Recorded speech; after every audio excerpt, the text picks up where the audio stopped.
Telangana deputy CM Bhatti Vikramarka మాట్లాడుతున్నారు. Live చూద్దాం. జనాభా దామాషా ప్రకారం ప్రపోర్షనేట్ టు ద పాపులేషన్ ఆయా రాష్ట్రాలకి ఇవ్వాలి. ప్రిఫరెన్షియల్ ట్రీట్మెంట్ ద్వారా రాష్ట్రాల మీద ప్రత్యేకంగా కొన్ని రాష్ట్రాలు ప్రత్యేకంగా కొన్ని రాష్ట్రాలకు వేరే రకంగా చూడకుండా పాపులేషన్ ప్రపోర్షనేట్గా ఉండేటట్టుగా చూడమని చెప్పడం జరిగింది. దానికి ఉదాహరణగా 2023-24 కేంద్ర ప్రాయోజిత పథకాల కింద విడుదల చేసిన మొత్తం 4,60,000 కోట్లలో తెలంగాణ రాష్ట్రానికి కేవలం 6,577 కోట్లు మాత్రమే వచ్చింది. అంటే 1.4%. ఇది జనాభా నిష్పత్తి ప్రకారం తక్కువగా ఉంది. అందువల్ల సెంట్రల్ స్పాన్సర్డ్ స్కీమ్స్ కేటాయింపులు జనాభా నిష్పత్తి ప్రకారం నిర్ణీత సమయంలో చేయాలని చెప్పి వారిని కోరుతుంది.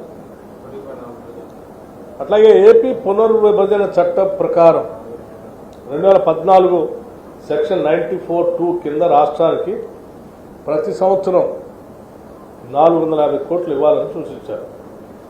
అయితే 2,250 కోట్లు ఇంకా విడుదల కాలేదు, ఇప్పటివరకు రావాల్సిన లెక్క. అందువల్ల ఈ 2,250 కోట్లు విడుదల చేయడంతో పాటు ఆర్థిక మంత్రిత్వ శాఖ హైదరాబాద్ మినహా తెలంగాణ రాష్ట్రంలో అన్ని జిల్లాలను కూడా వెనుకబడిందిగా ప్రకటించిన నేపథ్యంలో ఈ గ్రాంట్ను వచ్చే 5 సంవత్సరాల పాటు పొడిగించాలని కోరి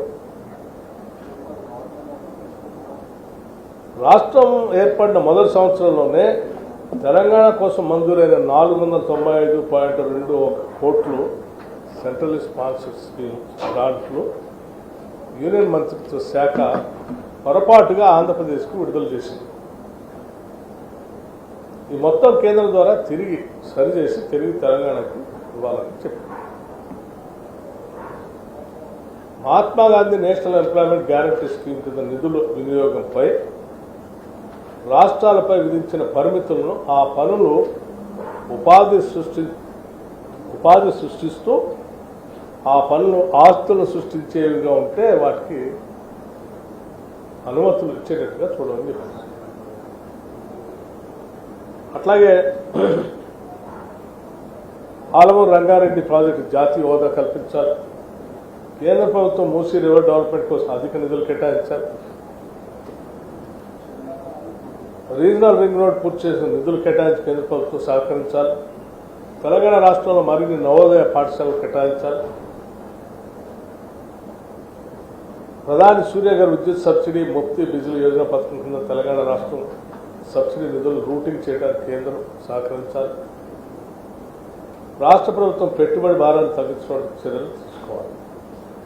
ఇవే కాకుండా ఇతర ప్రాజెక్టులు కేంద్ర సహకారం కోరుతూ ఆర్థిక మంత్రి దృష్టి తీసుకుని ప్రత్యేకంగా మళ్ళీ రాష్ట్ర ప్రభుత్వం తరఫున మీకు వచ్చి అధికారికంగా మాకు కావాల్సిన అవసరాలన్నీ లేఖపూర్వకంగా అందిస్తాం, మీకు సమయం కూడా ఇవ్వాలని చెప్పి వారిని ప్రత్యేకంగా కోరటం జరుగుతుంది. అట్లాగే మూసీ రివర్ ఫ్రంట్తో పాటు మిగతా హైదరాబాద్ నగరం అనేది గ్లోబల్ సిటీగా ఎదుగుతూ ఉంది. దానికి కావాల్సిన విధంగా సహాయ సహకారాలు అందించాలని కూడా అనుకోవటం. ఇది ఇంకా అనేక అంశాలు బడ్జెట్లో ప్రిపరేటరీ మీటింగ్లో చెప్పడం జరిగింది. వాటితో పాటు ముఖ్యమైన అంశాలు దృష్టి తీసుకొచ్చింది. జిఎస్టీకి సంబంధించి కూడా కొన్ని అంశాలు కేంద్ర ప్రభుత్వ దృష్టికి తీసుకొచ్చి కౌన్సిల్ దృష్టికి తీసుకొని వచ్చారు.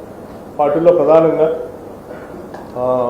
రాష్ట్ర ప్రభుత్వం చేపడుతున్నటువంటి ఇంటిగ్రేటెడ్ రెసిడెన్షియల్ స్కూల్స్,